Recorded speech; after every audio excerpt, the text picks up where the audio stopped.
References to ghosts date back to the ancient world, but belief in ghosts is still very prevalent today. In fact, a recent Gallup poll says that 3 out of 4 Americans believe in some kind of paranormal activity. Let's first talk about what ghosts are not. Contrary to popular belief, a ghost is not some white-sheeted figure that flies through the air. Ghosts should also not be confused with evil spirits and demons, which are different entities, and we'll talk about them another time.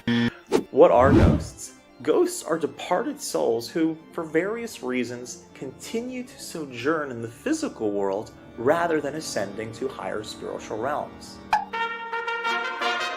Has science found any indications that ghosts exist? For over a century, the British Society for Psychical Research has paid serious attention to ghost encounters.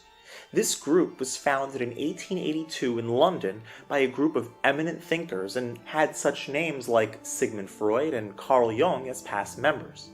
The Research Society has explained that while most reports of ghosts turn out to be illusions,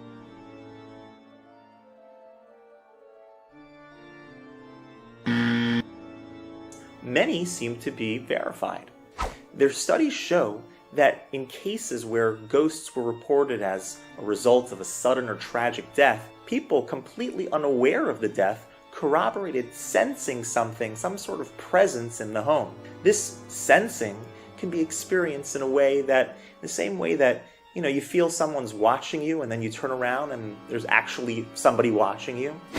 Even animals reacted strongly to the same unoccupied chair in an allegedly haunted Kentucky home.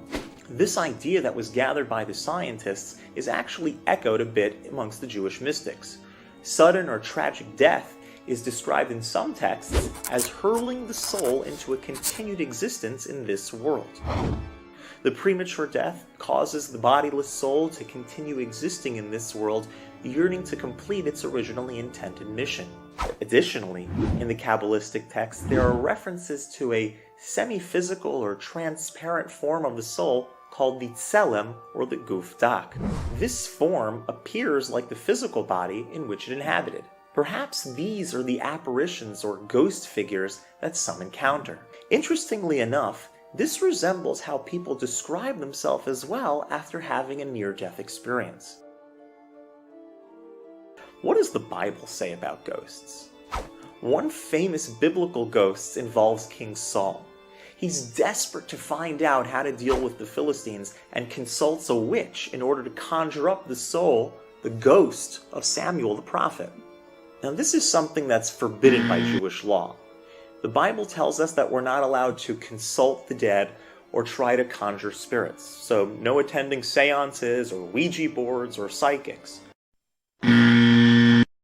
We're meant to deal earnestly with God and let these souls rest in peace. The point to remember, though, is that we do live in a busy atmosphere. In the same way that we go about our day unaware of microscopic bacteria, radio and TV waves, cell phone and internet signals, there are also spiritual entities present that we may not be regularly aware of. There are instances that are documented both in secular sources and Torah sources that the soul of someone who passed on can appear again in the physical realm in what appears to be their body. What's the reason for this?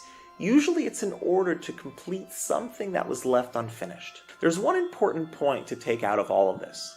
The time that a soul spends in the body during our lifetime is extremely precious and mission-driven. Good deeds and completing the Torah's commandments can uplift the disembodied wandering soul into the heavenly realms and also allow us to complete the mission that we were put here for. Let's utilize the time we have here as best as possible to uplift ourselves and the world around us.